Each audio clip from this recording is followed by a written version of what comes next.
नमस्कार, मैं प्रतीक्षा पांडे और आप देख रहे हैं आपका अपना न्यूज चैनल हर्ष न्यूज देसी भी विदेशी भी। आइए रुक करते हैं कुछ प्रमुख खबरों की ओर। बांग्लादेश में नहीं थम रही हिंसा, बांग्लादेशी गायक जेम्स के कॉन्सर्ट पर भीड़ ने किया हमला। ओला उबर में महिलाएं चुन सकेंगी फीमेल ड्राइवर, जल्द लागू होगा नियम। कोंडागांव की योगिता को राष्ट्रपति ने किया सम्मानित, जूडो खिलाड़ी योगिता को मिला राष्ट्रीय बाल पुरस्कार। सीबीआई ने बढ़ाई कुलदीप सिंह सेंगर की मुश्किलें, सुप्रीम कोर्ट में दाखिल की विशेष अनुमति याचिका। छात्रों के हित में प्रदेश सरकार ने उठाया महत्वपूर्ण कदम, दसमोत्तर छात्रवृत्ति से वंचित छात्रों को मिलेगा दोबारा अवसर। बांग्लादेश में उस्मान हादी की मौत के बाद से भड़के हिंसा थमने का नाम नहीं ले रही है। कंडरपत्थी भीड़ ने 2 हिंदुओं को पीट कर हत्या कर दी। वहीं अब बांग्लादेश के दिग्गज गायक जेम्स के फरीदपुर में होने वाले कार्यक्रम में शुक्रवार की रात को भीड़ ने हमला कर दिया। आयोजकों की ओर से पूरी तैयारियों के बावजूद भीड़ के पत्थर बरसाने और हमला करने के बाद कार्यक्रम को रद्द कर दिया गया। सूत्रों के मुताबिक गायक जेम्स का कॉन्सर्ट शुक्रवार को रात करीब 9 बजे फरीदपुर जिला स्कूल परिसर में स्कूल की 150वीं वर्षगांठ के मौके पर आयोजित किया जाना था। समिति के मुताबिक प्रवेश देने से मना किए जाने के बाद बाहरी लोगों के एक समूह ने कार्यक्रम स्थल में जबरन घुसने का प्रयास किया। इन लोगों को रोके जाने पर कथित तौर से ईंटें पत्थर फेंकना शुरू कर दिया। भीड़ ने मंच पर कब्जा करने की कोशिश की। फरीदपुर जिला स्कूल के छात्रों ने हमले का विरोध किया, जिसकी वजह से हमलावरों को पीछे हटना पड़ा।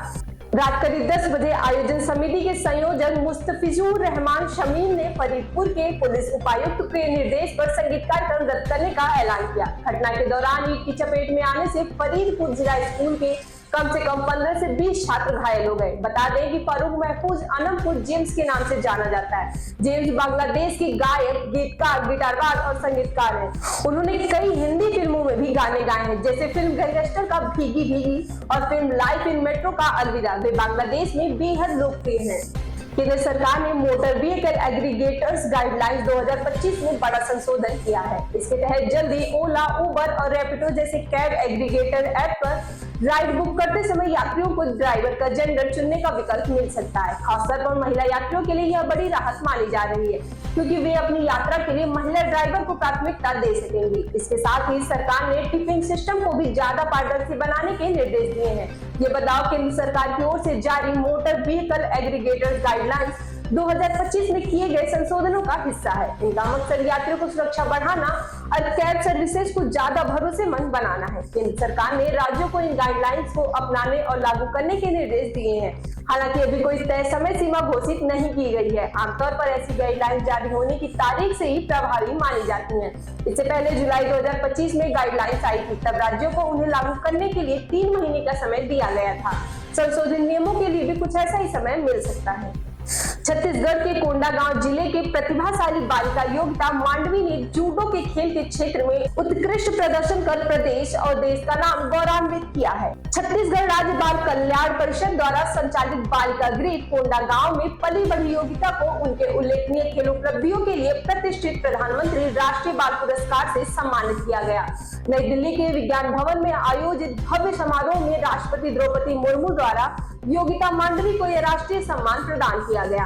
समारोह में देश भर से चयनित प्रतिभाशाली बच्चों को विभिन्न क्षेत्रों जैसे खेल, नवाचार, सामाजिक सेवा, कला और संस्कृति आदि में उनके उत्कृष्ट योगदान के लिए सम्मानित किया गया।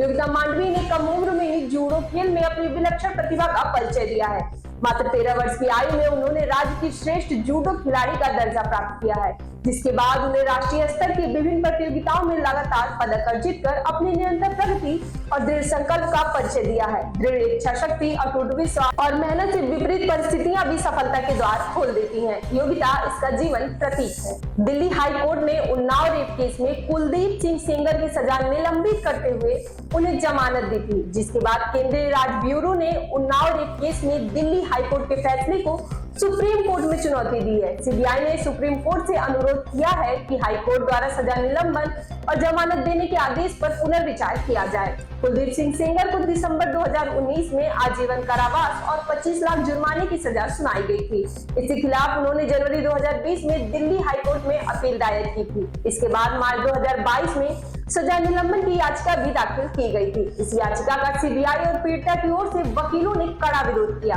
तमाम दलीलें सुनने के बाद दिल्ली हाईकोर्ट ने 23 दिसंबर 2025 को अपील के निपटारे तक सेंगर की सजा निलंबित कर दी और कुछ शर्तों के साथ जमानत दे दी। हालांकि राहत के बावजूद सेंगर फिलहाल जेल से बाहर नहीं आ पाए, क्योंकि वो एक अन्य सीबीआई केस में हत्या के आरोप में 10 साल की सजा काट रहे हैं। दिल्ली हाईकोर्ट के इस आदेश का अध्ययन करने के बाद सीबीआई ने 26 दिसंबर 2025 को इस फैसले को चुनौती देते हुए सुप्रीम कोर्ट में विशेष अनुमति याचिका दाखिल कर दी है। उत्तर प्रदेश सरकार ने छात्र हित में एक और महत्वपूर्ण कदम उठाया है। समाज कल्याण विभाग ने शैक्षिक सत्र 2025-26 के अंतर्गत संचालित दसमोत्तर छात्रवृत्ति योजना में समय पर मास्टर डाटा लॉक न हो पाने के कारण वंचित रह गए पात्र छात्र छात्राओं को दोबारा अवसर प्रदान किया है। इसके लिए विभाग द्वारा संशोधित समय सारणी जारी की गई है। यह संशोधन व्यवस्था सामान्य वर्ग, अन्य पिछड़ा वर्ग, अल्पसंख्यक वर्ग के साथ साथ अनुसूचित जाति एवं अनुसूचित जनजाति के विद्यार्थियों पर समान रूप से लागू होगी। समाज कल्याण राज्य मंत्री असीम अरुण ने बताया कि संशोधित कार्यक्रम छात्रवृत्ति की प्रक्रिया और अधिक पारदर्शी, त्रुटि रहित एवं समयबद्ध बनाने की दिशा में एक ठोस पहल है। इससे पात्र विद्यार्थियों को योजना का लाभ समय पर मिल सकेगा।